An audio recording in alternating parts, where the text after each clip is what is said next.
Iya Bang, terima kasih atas kritik dan sarannya, itu sangat sangat mengena sekali.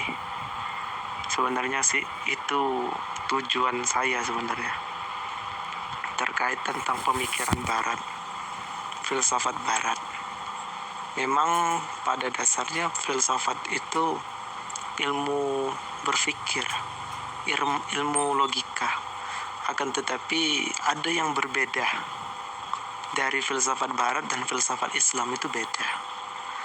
Kaidah dasar yang paling dasar dalam perbedaan ini, yang pertama itu kalau filsafat barat itu cenderung mencari kebenaran. Nah, itu filsafat barat, mereka tuh cari kebenaran. Tapi kalau filsafat Islam itu merasionalkan kebenaran. Jadi ya Al-Quran, contoh Al-Quran itu kan kebenaran. Tapi kan kalau kita memberikan dalil ayat Al-Quran, apakah orang yang di luar Islam bisa langsung percaya? Tidak bisa. Tapi menggunakan analogi, baru mereka bisa percaya. Nah, itu perbedaan dasar dari filsafat barat dan filsafat Islam. Karena filsafat barat itu cenderung mencari kebenaran.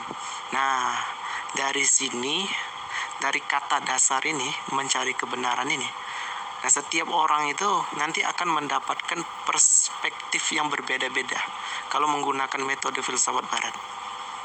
Karena dari sinilah nanti ada kesimpulan baru, seperti manusia itu tidak akan bisa mencapai hakikat kebenaran.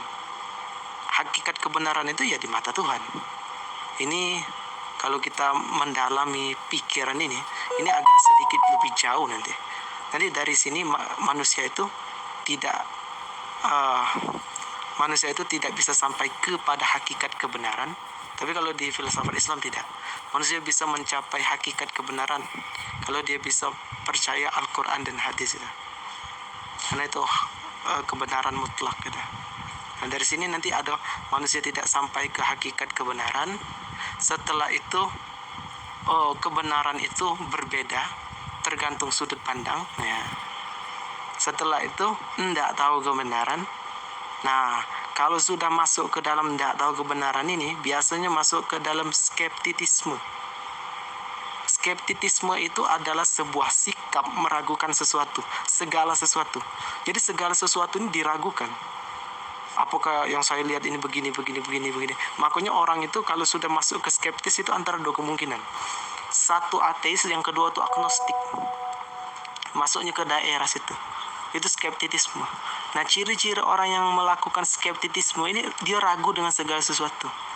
Makanya perkataannya itu terkadang, kalau kalian temukan misalnya ateis dan agnostik, itu omongan mereka tuh lebih ke kemungkinan. Kalau misalkan begini, kalau misalkan begitu, kalau misalkan begitu. Karena apa?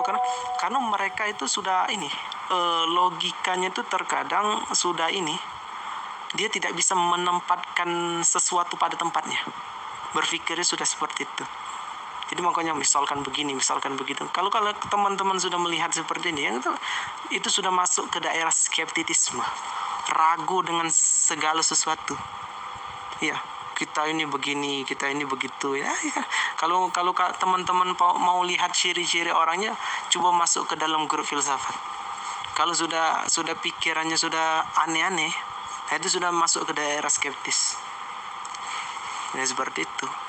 Makanya aku pernah bahas di channel aku itu kerancuan filsafat barat itu.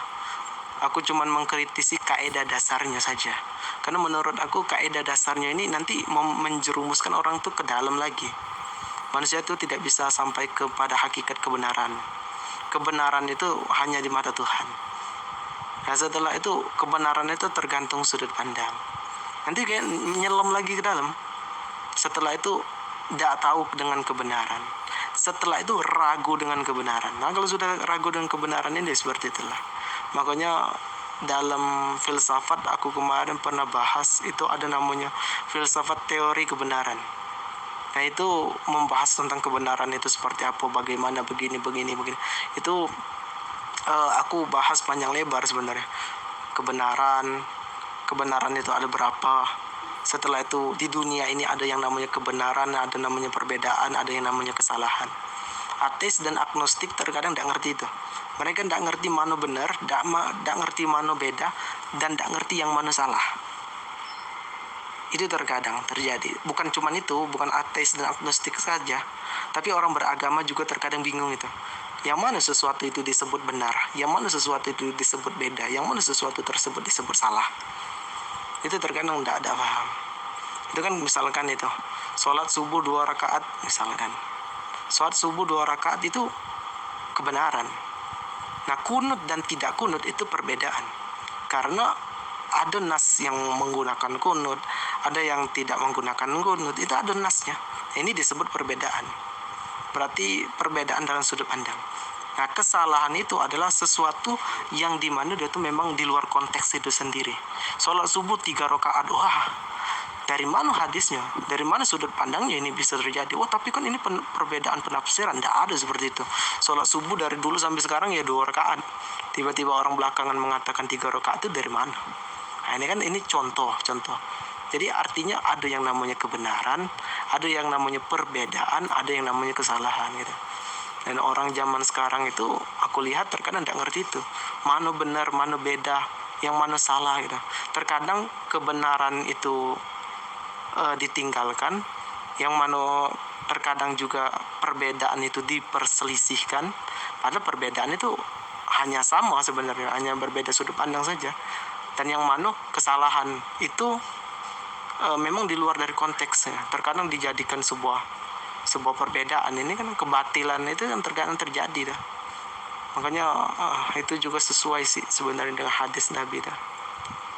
Kelak di akhir zaman itu kau akan melihat benar dengan salah itu akan tergabung jadi satu, sehingga sudah tidak bisa dipisahkan lagi. Terkadang ini benar, ini salah, ini terkadang terjadi dah. Kita anggap ini benar, ternyata racun. Ternyata kita anggap ini racun, ternyata itu benar. Itu kan terkadang terjadi. Makanya betul-betul teliti kita melihat itu terkadang.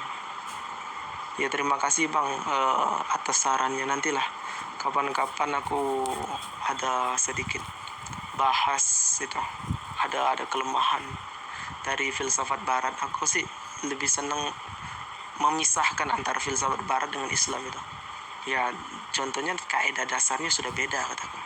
Kalau filsafat barat cenderung mencari kebenaran, kalau filsafat Islam merasionalkan kebenaran.